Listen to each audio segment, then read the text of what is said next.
to the teacher of God, to the higher perspective, where everyone is part of God's family, we could say, in that sense.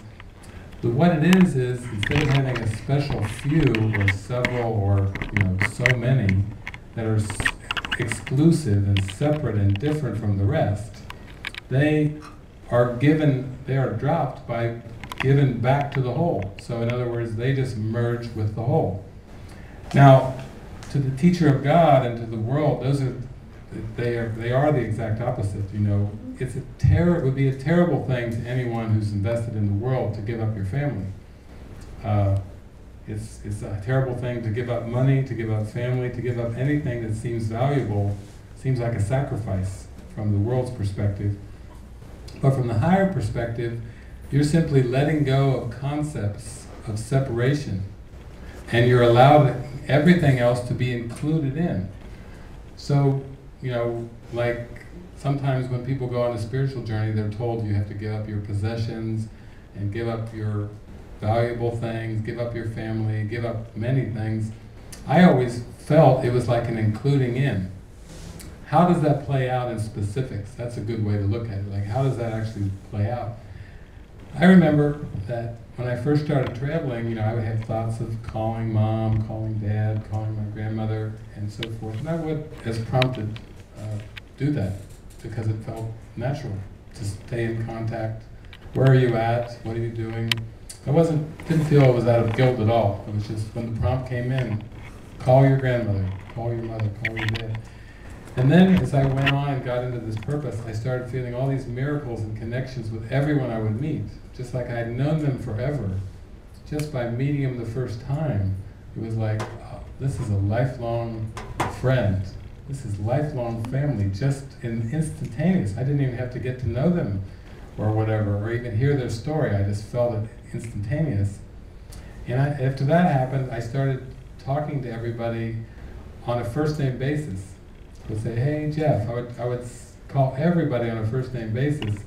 And after I'd done quite a few of these trips and came back to Cincinnati, and was one day sitting with the biological family, biological mother, biological father, biological sister, I was just eating and talking and sharing all my joy and happiness. And I turned, and instead of calling Dad, it came out. This wasn't premeditated. I wasn't sitting there, here it goes, I'm going to do it. I'm going to say it. I'm going to say it. Do it. It was just very natural. I was eating, talking, and I think, Jack. And then Evelyn. And Mary Jo was the biological sister. Her head just about snapped. Like, what? Did you call them? As if it was like a big deal. But for me, it was like the most natural thing. I call Jeff. I call Skip. I don't call him. I've never called you Mr. Benz. Could I speak to Mr. Benz, please? No. It's Skip. Skipper. Yeah, you're surprised I even knew that last name. Because I'm surprised. It's the Holy Spirit's doing the talking now. I could never remember these things, but it all comes out, and it's all on a first name basis. So it just transferred over to Jack and Evelyn and Mary Jo. And at first, for her it seemed shocking, but soon after that she could feel the love and the all-inclusiveness that was behind that. The purpose was all-inclusiveness. Besides, it's too hard to remember these last names of everybody, and middle names, please. It's like, how many names do we have to remember? So to me it's fun. Matt and Donna and Jan, these are first name. Carl, you meet people and it's like you have a first name in mind, and then you call them. It's like a friendly gesture, a way of speaking, coming from a sense of friendliness in your heart. And yet, people could say, well, that's great, you dropped your mom and dad. But I really just included them in with the rest. Instead of being up on a pedestal of being different from all the rest. Well, there's 6 billion, and yes, but there's mom and dad. People will say, well, you only have one mother and one dad. From a reincarnation perspective, that doesn't work very well. Oh yeah? But more than that, if you start to take it even deeper metaphysically, you start to realize that, oh, if I'm really a divine creation of God, then that means I'm eternal. How can I both be eternal and a time-space figure? You know, one seems kind of tiny and little, and one seems kind of vast. One's very temporary. There's no body that will last forever. You know, these are but like little feathers in the wind, like Forrest Gump. It's the feather blowing in the wind. But I can't both be the living Christ, the Holy Son of God, and this tiny little personality self. That's why we put in all those writings small s self and capital S self for self-realization. You know, God's teachers are generous out of self-interest, as Phil read, capital S. Why do we make a distinction between capital S and small s? Because they're not the same. One is real and one isn't. And it's the same with this family idea. If Jesus showed up here and we went out to lunch, or, you know, people still to this day, you know, you go to parties, you go to lunch and everything, what do you do for a living?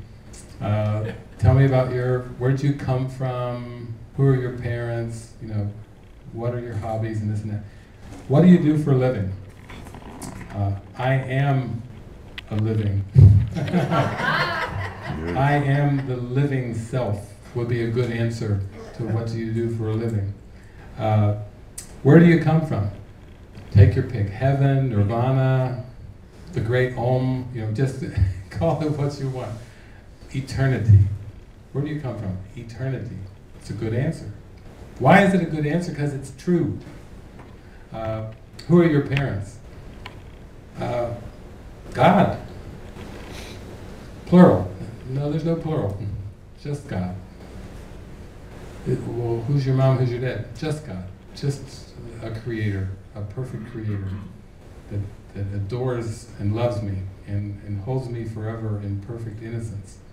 That's a good... You can see the answers that Jesus would give, honestly, would be a little different than the ones that you give in a bar or, you know, on a date or something, because only because of identification. And we can shift that identification, truly we can, to the higher self. It's simply waiting for us to do. We don't have to hesitate and delay. We can actually experience that. So I just decided, okay, I'll do that. So the answers that come out, I mean, we were just on the cruise and they decided to interview me and ask me all these questions, and Helena just burst into laughter when they started in with asking me, how often do you vacation? They said, and she just burst into laughter. And I said, oh, I feel like I'm always on vacation. I mean, you know, really it feels that way. Some people say I'm always working, but I really tell them, no, I'm really always on vacation. And then before they could even get the question out, she started roaring with laughter. And the questioner was going, is this like an inside joke or something? Am I missing something? And she was just laughing. Donna kept saying, I wish we had it on videotape. But that's what we're talking about when we talk about drop them. We're talking about drop them truly means include everyone in, is really the true meaning of drop them.